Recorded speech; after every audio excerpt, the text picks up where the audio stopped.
पुंडलिक वरद हरी विठ्ठल श्री ज्ञानदेव तुकाराम पंढरीनाथ भगवान की जय। अस्ति भाति प्रिय सिंधु में नाम रूप जंजाल, लखिति ही आत्मस्वरूप निज होय तत्काल निहाल। तर काल आपला विषय झाला होता वृत्ती म्हणजे काय। वृत्तीचं सामान्य लक्षण केलं होतं. सुरुवातीला एक लक्षण केलं, त्यामध्ये पुन्हा दुसरं एक परिष्कृत लक्षण केलं.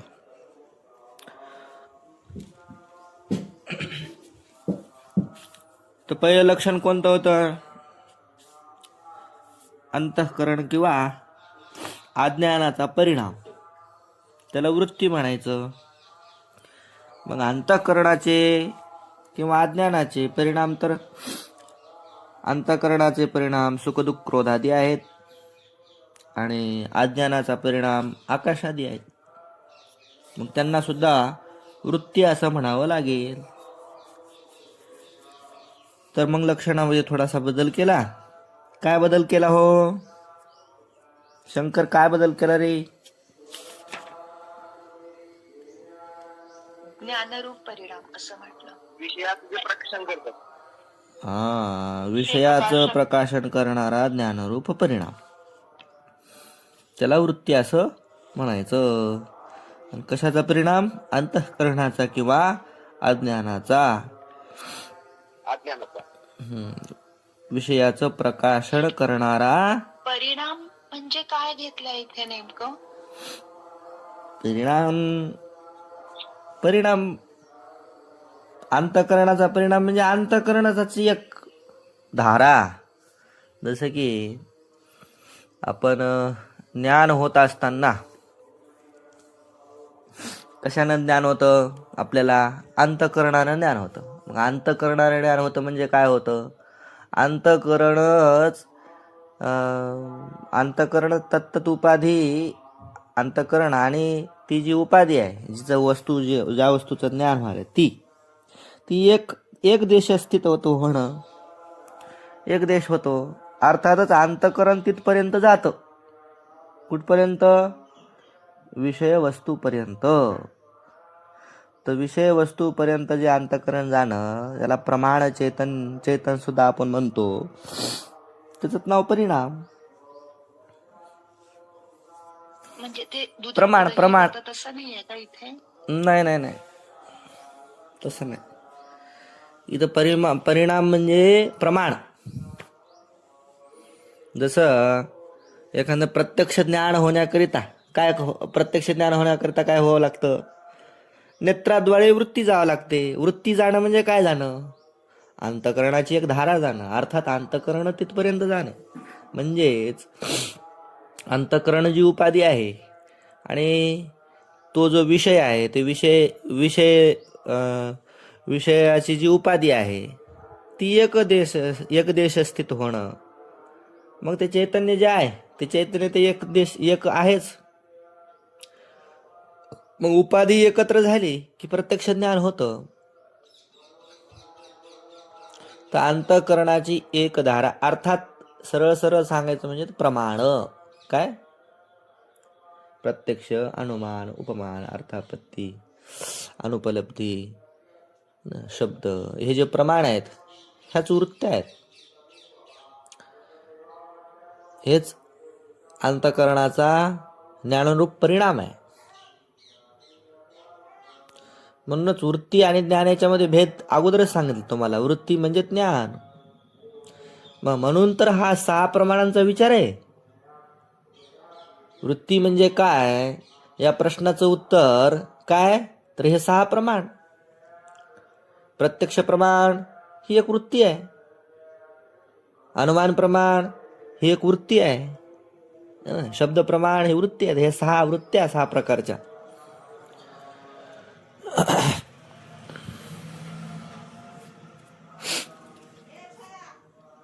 लक्षात आलं ना? होय. मला ते परिणाम म्हणजे आता नेमकं काय ते नव्हतं हो कळत. मला असं वाटलं की ते दही होतं ना दुधाचं, तसं नाही, असं तसं काही नाही, होतं का? तसं नाही. इथं परिणाम म्हणजे अंतःकरणाचीच एक धारा विषयाकार होणे. विषयाकार होणे त्याचा अर्थ अंतःकरण आणि ती विषय वस्तू एक देश स्थित होणे आणि नंतर त्याचं ज्ञान होत असतं. कारण ज्ञान कसं आहे, ज्ञान सर्वत्र व्यापक आहे. ज्ञान आणि चेतन एकच तर आहे है ना. मग काय, ज्ञान ज्ञान सर्वत्र, ज्ञान आणि चैतन्य एक आहे, चैतन्य सर्वत्र आहे. मग राहिला विषय कशाचा? उपाधी. उपाधीचा. तर मग उपाधी जी अंतःकरण उपाधी आहे आणि ते जो विषय आहे, तर एक होण्याकरिता काय व्हावं लागेल? अंतःकरणाला तिथपर्यंत जावं लागेल किंवा त्या वस्तूला अंतःकरणापर्यंत यावं लागेल. तर मग वस्तू तर अंतःकरणापर्यंत येणं शक्य नाही. मग अंतःकरण तिथपर्यंत जातं तर त्याचंच नाव काय होतं? प्रमाण चेतन है ना. त्यालाच प्रमाण म्हणतो. वेगवेगळे प्रमाण आहेत, मग प्रत्यक्ष, अनुमान, उपमान अशा पद्धतीनं. त्याचंच नाव काय? वृत्ती. हे आहे त्यातलं रहस्य. बरं झालं तुम्ही विचारलं. विशेष आहे की नाही द्वारकाताई, आपलं शारदाताई? त्या ब्रह्मरूप झाल्या. ब्रह्मरूप झाल्या. हम्म. बरोबर. कुणाला आवाज दिला महाराजांनी? तुम्हाला आल्या ना भागावर आल्या. नामरूपावर घेत नाही ना लवकर. ते विचारलं महाराज की परिणाम म्हणजे काय. हा, इथं परिणाम या शब्दानं काय अर्थ घ्यायचा? आला असेल लक्षात, परिणाम असं त्यांना विचारायचं होतं. अज्ञानाचा परिणाम, अंतःकरणाचा परिणाम. बरं बरं, चला. जसं ते दुधाचं दही झालं, तो म्हणजे परिणाम म्हटले ना, तर त्या पद्धतीने इथं असं त्यांना विचारायचं होतं. हो का अंजली ताई? हो, मला असं वाटत होतं म्हणजे नेमकं काय होतंय असं.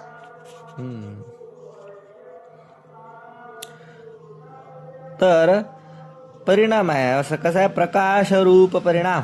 अज्ञानाचा किंवा अंतःकरणाचा विषयाचं प्रकाशन करणारा जो परिणाम, त्याला वृत्ती असं म्हणतात. अशा पद्धतीने व्याख्या केली. वृत्ती दोन प्रकारची असं सांगितलं. एक प्रमा आणि दुसरी अप्रमा. प्रमाणांपासून, प्रमाणजन्य जी आहे ती प्रमा आहे आणि प्रमाणापासून उत्पन्न होत नाही तिला अप्रमा म्हणायचं. अप्रमेमध्ये दोन प्रकार, यथार्थ अप्रमा आणि दुसरी भ्रमरूप म्हणजेच अयथार्थ अप्रमा.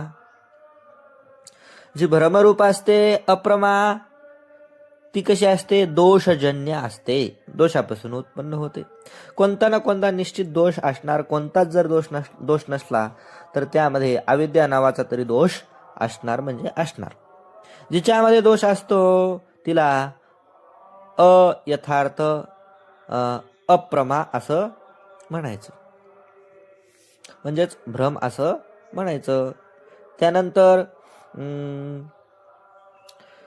अप्रमा आहे पण यथार्थ आहे अशा बी काही गोष्टी आहेत, जसं की स्मृती ज्ञान, त्यानंतर सुखदुःखाचं ज्ञान, त्याच्यानंतर ईश्वर सर्वज्ञ आहे की नाही, मग ईश्वराच्या ठिकाणचं जे ज्ञान आहे ते सुद्धा कोणत्याही प्रमाणापासून उत्पन्न झालेलं नाही, म्हणजेच अप्रमा आहे. आणि अप्रमा असून यथार्थ आहे. सुखदुःखाचं ज्ञान अप्रमा आहे आणि यथार्थ आहे.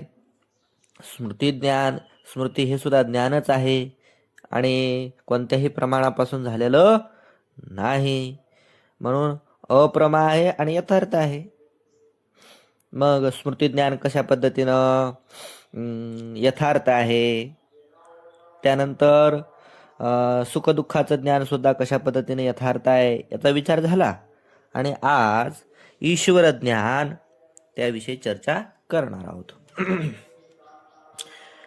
काल इथपर्यंत झालं ना? कालचा विषय लक्षात आला की नाही?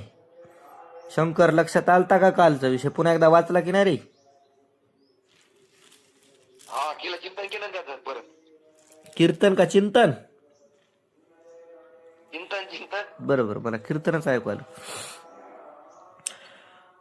चिंतन केलं म्हणलं. बरोबर. और ईश्वर का ज्ञान इच्छा प्रयत्न न्याय मत में तो नित्य है, परंतु श्रुति में ईश्वर के ज्ञानादिकन की उत्पत्ति कही है.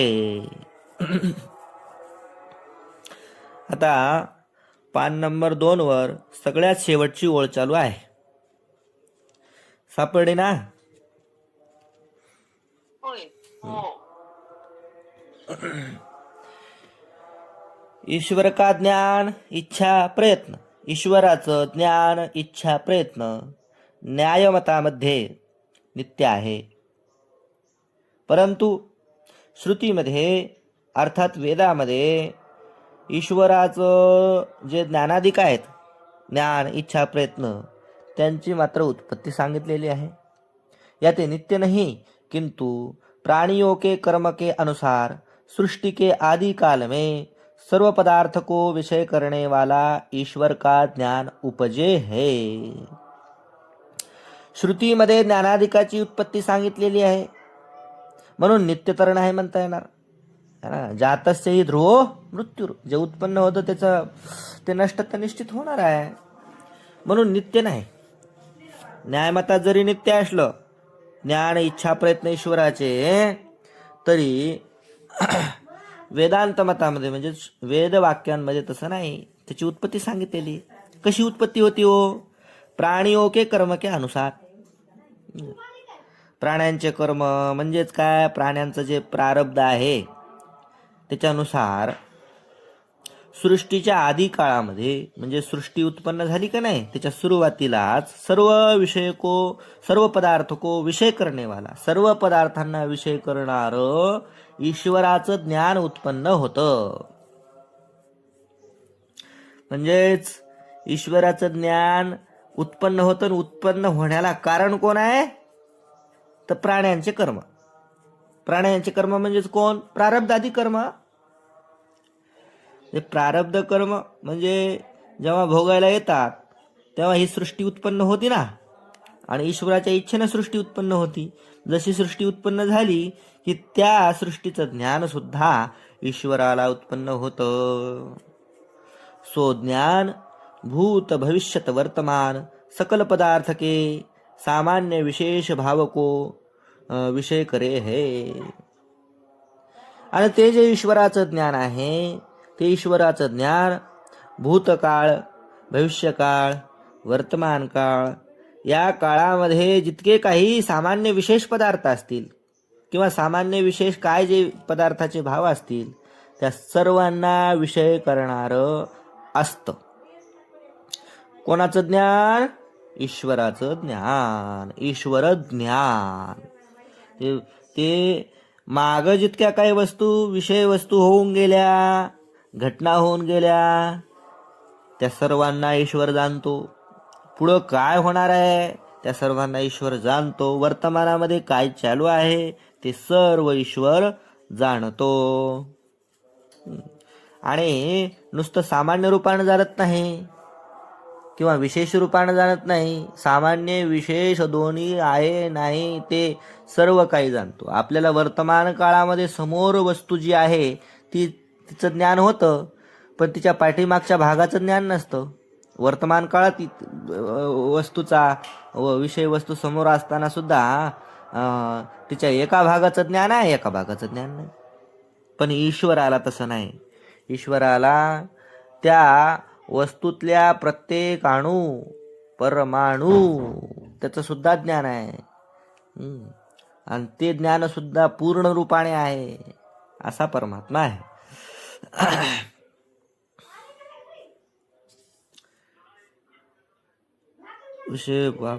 और प्रलय पर्यंत स्थायी आहे.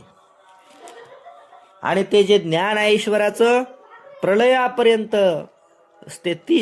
स्थिर ज्ञान आहे. त्या ज्ञानामध्ये बदल होत नाही, त्या ज्ञानाचा विसर पडत नाही, असं ईश्वराचं ज्ञान आहे. यात एक और नित्य. म्हणून ईश्वराचं ज्ञान एक आहे आणि नित्य आहे. तैसे इच्छा और प्रयत्न भी उत्पत्ति वाले है और स्थायी है. तसंच इच्छा, ईश्वराची इच्छा आणि ईश्वर प्रयत्न ह्या दोन्ही गोष्टी उत्पन्न होणाऱ्या आहेत आणि स्थायी म्हणजे नित्य स्थिर राहणाऱ्या आहेत, कायम. या ते प्रलयपर्यंत एक एक व्यक्ती है, याके विषय ऐशी शंका करे है. म्हणून ईश्वर ज्ञान, ईश्वर इच्छा, ईश्वर प्रयत्न प्रलयापर्यंत एक एक व्यक्ती आहे, म्हणजे एकच आहे. प्रलयापर्यंत ईश्वराचं ज्ञान एकच आहे, प्रलयापर्यंत ईश्वराची इच्छा एकच आहे आणि प्रलयापर्यंत ईश्वराचा प्रयत्न एकच आहे. मग आता अशी एकच लेच वाऱ्या म्हणले तुम्ही, याच्याविषयी एक शंका करतात. ईश्वर की इच्छा प्रलयपर्यंत स्थायी होवे तो वर्षा, आतप, शीत ईश्वर की इच्छा ते होवे.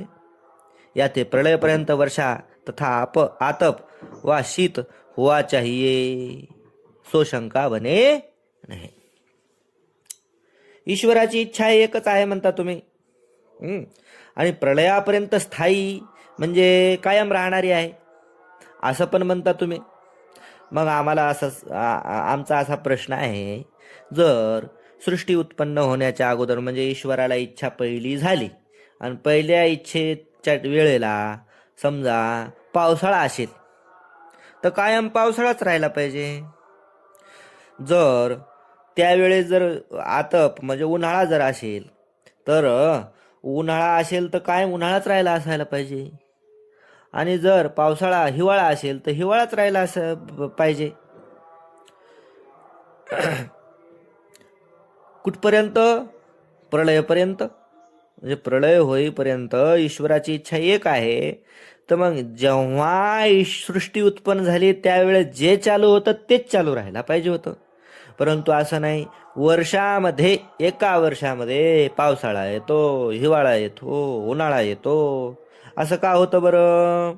अशी झाली शंका. शंका लक्षात आली का? हो शंका बरोबर आहे ना त्यांची? हो बरोबर वाटतंय. बरोबर वाटते, पण सो शंका बने नाही. ती शंका मात्र होऊ शकत नाही. काहे ते? ईश्वर की इच्छा व्यक्ति नाना होवे और नित्य होवे तब यह दोष होवे.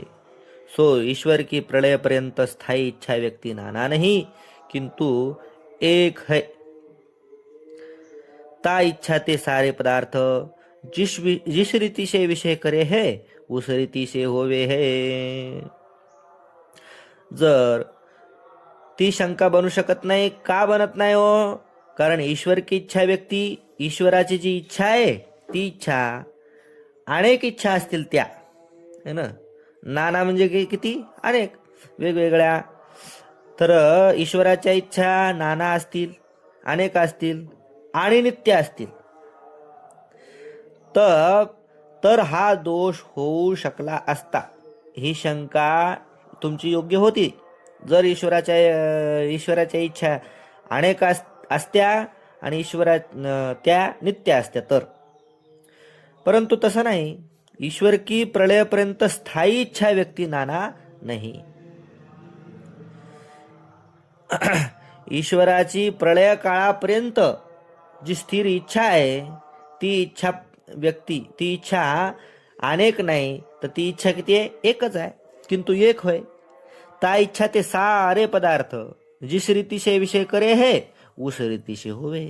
आणि ती इच्छा एकच आहे आणि ती इच्छा त्या इच्छेनुसार सारे पदार्थ ज्या पद्धतीनं विषय त्या इच्छेला होणार त्या पद्धतीनं बनत असतात, हा ना.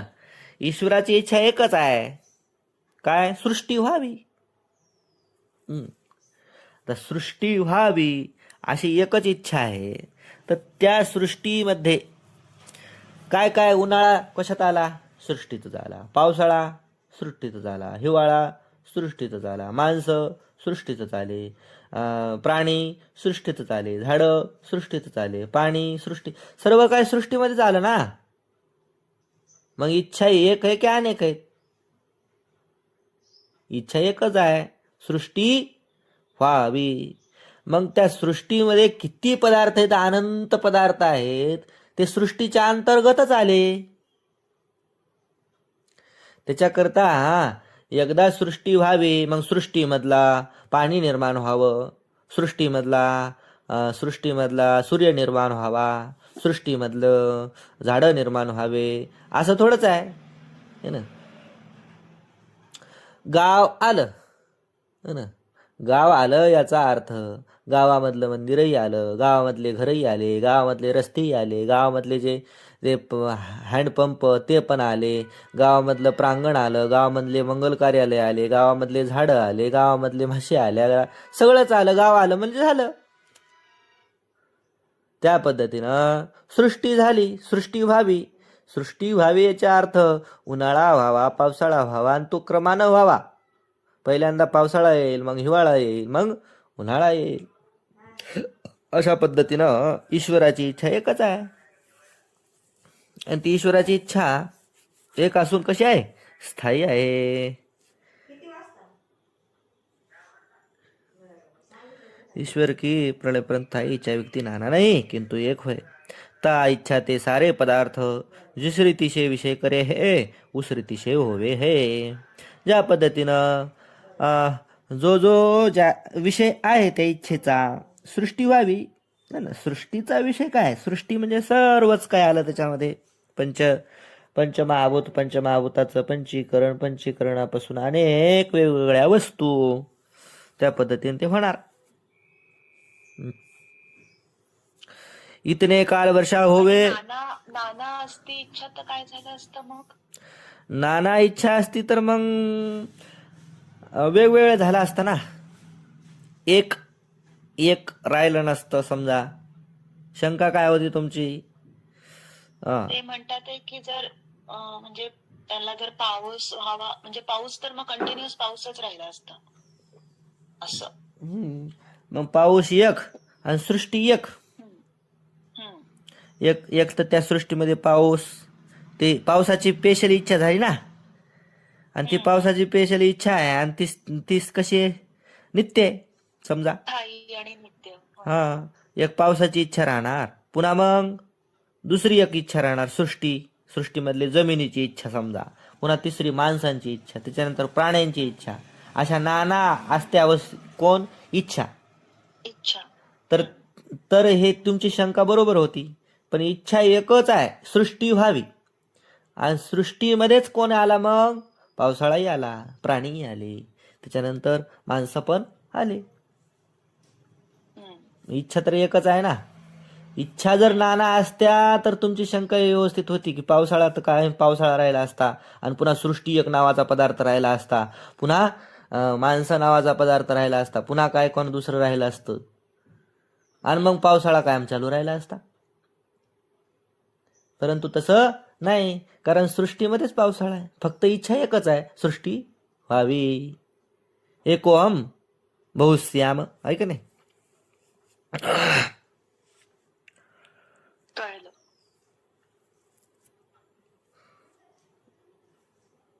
जसं सांगितलं ना तुम्हाला, गाव आलं म्हणजे काय आलं? ते सृष्टीच्या अंतर्गत सगळं आलं का महाराज? सृष्टी एकच इच्छा आहे ना. मग त्या इच्छेनुसार क्रमानं त्या सृष्टीमध्ये जो काही बदल होणार आहे तो त्याच्या हिशोबाने होणारच. त्याच्या अंतर्गत सगळं म्हणजे. त्याच्या अंतर्गत. जसं की आता एखादा फोटो असतो है ना, आणि फोटोमध्ये आपण काय म्हणतो, ही फोटो आहे. मग फोटोमध्ये अनेक रंग असतात है ना. त्या फोटोमधल्या देवाच्या वस्त्राला वेगळा रंग असतो, त्याच्या पाठीमागच्या आकाशाचा वेगळा रंग असतो, त्याच्यानंतर त्याच्या गळ्यातल्या हाराचा वेगळा रंग असतो, त्याच्या आयुधांचा वेगळा रंग असतो, आणि फोटो मात्र एक असते. एकच असतो. त्याप्रमाणे इच्छा मात्र एकच आहे. आणि त्या इच्छेच्या अंतर्गत मग त्या इच्छेमध्ये, त्या सृष्टीमध्ये काय काय होणार, आणि ते क्रमानं होणार, जशाल तसं होणार. कलियुग होणार है ना, द्वापार युग होणार, त्याच्यानंतर त्रेतायुग होणार, सगळे युग पण होणार, युगानुत्तर अवतार होणार, अवतारा सगळं काय होणार. पण इच्छा मात्र एकच. एकच.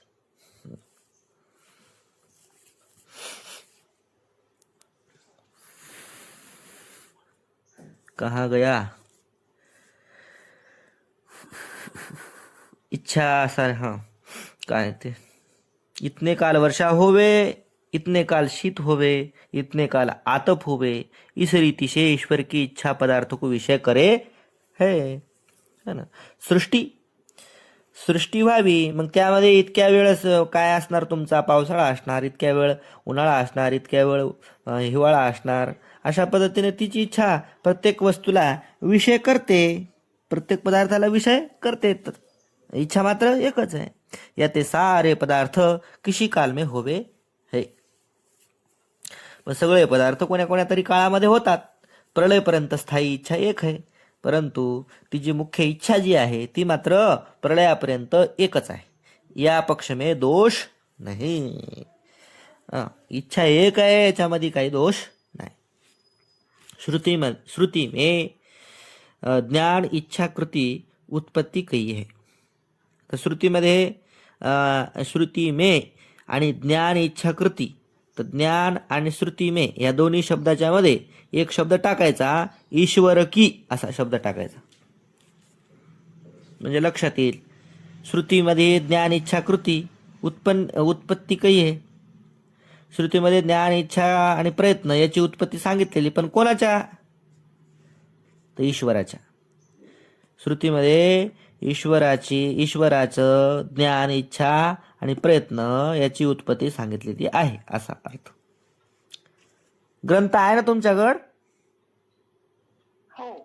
त्याच्यामध्ये टाकून घेतलेलाच असेल, श्रुती में ईश्वर की ज्ञान इच्छा कृती. नाही, आता टाकलं ना. बरं. शिकलोच नाही ना काही.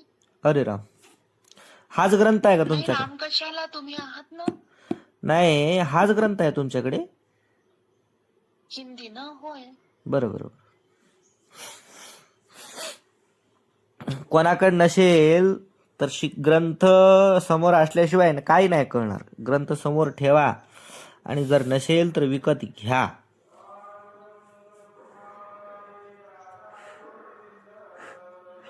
तर श्रुती में ईश्वर की ज्ञान इच्छा कृती की उत्पत्ती काही. श्रुतीमध्ये ईश्वराच्या ज्ञानाची इच्छेची प्रयत्नाची उत्पत्ती सांगितलेली आहे. या ते ज्ञानाधिक उत्पत्ती वाले है और आकाश की न्यायी महाप्रलय पर्यंत स्थायी है. म्हणून श्रुतीमध्ये यांची उत्पत्ती सांगितलेली आहे ना, तर यांची हे उत्पत्तीवाले आहेत, उत्पन्न होणारे आहेत, आणि आकाशाप्रमाणे महाप्रलयापर्यंत स्थिर आहेत, स्थायी आहेत. और ईश्वर के ज्ञान के प्रपंच स्थिति काल में अनंतवार उत्पत्ति नाश माने ताको यह पूछे है. ईश्वर में कोई एक ज्ञान व्यक्ति प्रपंच की स्थिति काल में सदा बनी रहे है, अथवा प्रपंच होते किसी काल में ज्ञानहीन ईश्वर रहे है. आता जर कोणी म्हणत असेल काय, ईश्वर के ज्ञान के प्रपंच स्थिति काल में अनंतवार उत्पत्ती नाश माने. जर कोणी म्हणत असेल प्रपंच स्थिती काल में म्हणजे ही सृष्टी उत्पन्न झाल्यानंतर ईश्वराचं जे ज्ञान आहे ते अनेकदा उत्पन्न होतं आणि नाश होतं. सृष्टी उत्पन्न झाल्यानंतर ज्ञानाची उत्पत्ती आणि नाश जर कोणी मानत असेल तर त्याला असं विचारायचं, ताको यह पूछे, त्याला असं विचारायचं, ईश्वर में कोई एक ज्ञान व्यक्ती प्रपंच की स्थिती काल में सदा बनी रहे है. ईश्वरामध्ये एकच ज्ञान, आणि ते एकच ज्ञान प्रपंचाच्या म्हणजे या सृष्टीच्या स्थिती कालापर्यंत, जोपर्यंत सृष्टी आहे तोपर्यंत सदा एकच ज्ञान राहतं का, असा प्रश्न विचारायचा. किंवा दुसरा प्रश्न विचारायचा, प्रपंच होते किसी काल में ज्ञानहीन ईश्वर रहे. किंवा ही सृष्टी उत्पन्न झाल्यानंतर थोडा वेळ ईश्वर असा ज्ञानहीन असतो ना, गप्प बसतो, मग त्याचं ज्ञान चाललं जातं. दोन विकल्प त्याच्या पुढे मांडायचे. जो ऐसे कहे ज्ञानहीन ईश्वर किसी काल में रहे हैं. सृष्टी उत्पन्न झाल्यानंतर कदाचित ज्ञानहीन ईश्वर असतो असं जर तो म्हणेल तो उस काल में ईश्वर आज्ञ होगा. जर ज्ञानहीन ईश्वराला जर मानलं तर त्यावेळेला ईश्वर काय होईल? अज्ञानी होईल. अज्ञ म्हणजे काय? अज्ञानी होईल. और जो ऐसा कहे कोई ज्ञान व्यक्ती ईश्वर में सदा रहे, है ना. जर पुन्हा दुसरा विकल्प घेऊन जर म्हणेल की ज्ञान व्यक्ती ईश्वरामध्ये सदैव राहते, तो अनंत ज्ञान की अनंत उत्पत्ती अनंत नाश मानणे में निष्फल है. मग तुझा जो प्रश्न होता की अनंत ज्ञान आहेत, अनंत ज्ञानाची उत्पत्ती आहे, अनंत ज्ञानाचा नाश, हे म्हणणं तुझं बरोबर नाही. पहिल्या शंकेच्या अंतर्गतच ही शंका आहे. जर ईश्वराचं ज्ञान, अनंततेची उत्पत्ती, अनंततेचा नाश असं जर मानलं तर हे मानणं सुद्धा तुझं बरोबर नाही. कारण ज्ञान ईश्वराचं एकच आहे. एकही ज्ञान सृष्टी के आदिकाल में उत्पन्न हुआ. एकच ज्ञान सृष्टीच्या सुरुवातीला उत्पन्न होतं आणि प्रलयापर्यंत स्थायी आहे. सो ईश्वर के ज्ञान इच्छा कृती विसंवादी नाही किंतु संवादी है. ते ईश्वराचं ज्ञान इच्छा प्रयत्न जे आहे ते विसंवादी नसून कसे आहेत? संवादी आहेत. विसंवादी संवादी नवीन शब्द आला की लगेच त्याचा अर्थ देतात. निष्फल प्रवृत्ती के जनक ज्ञानाधिक विसंवादी कहे. निष्फल प्रवृत्ती ज्याच्यापासून उत्पन्न होती, ज्या ज्ञानापासून, त्या ज्ञानाला विसंवादी म्हणायचं. आणि तासे भिन्न संवादी कहे, अर्थात सफल प्रवृत्तीजनक जे ज्ञानादी आहेत त्याला म्हणायचं संवादी. विसंवादी आणि संवादी. निष्फल प्रवृत्ती वाटलं की काय, अरे तिथं चांदी पडलेली आहे काय की, मग प्रवृत्ती झाली. कशामुळं? ज्ञानामुळं. कशाच्या ज्ञानामुळं? चांदीच्या ज्ञानामुळं प्रवृत्ती झाली. मग गेला धावत पळत आणि पाहिलं तर काय? शिंपलाय. मग प्रवृत्ती सफल झाली की निष्फल झाली? निष्फल झाली ना. निष्फल प्रवृत्ती झाली. आणि कशामुळे झाली?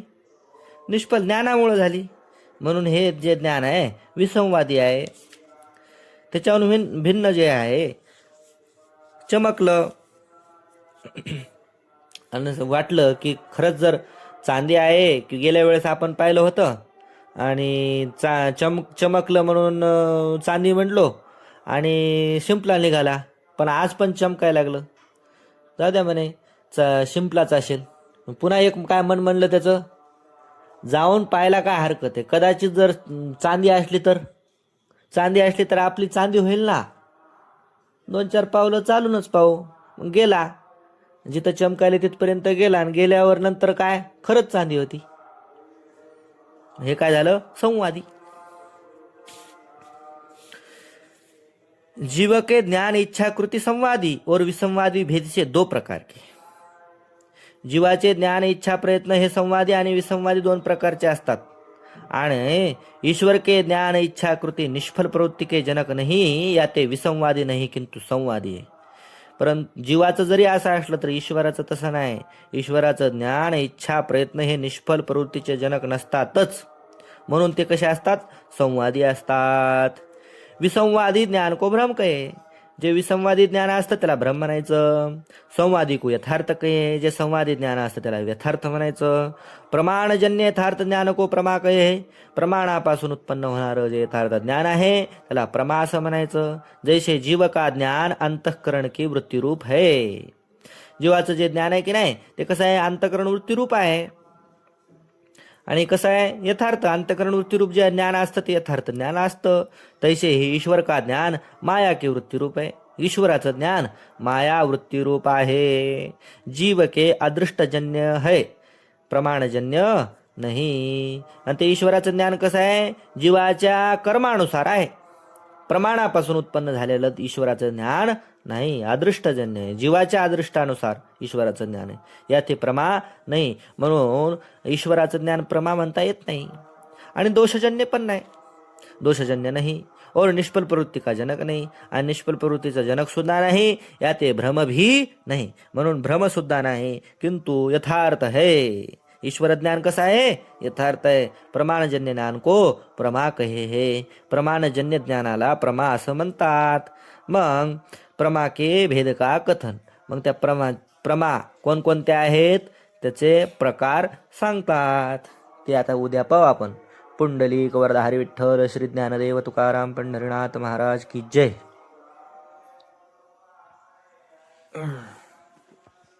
खूप छान महाराज, साष्टांग नमस्कार तुम्हाला. हो का लक्षात यायला ना, विषय कळायला लागलाय ना.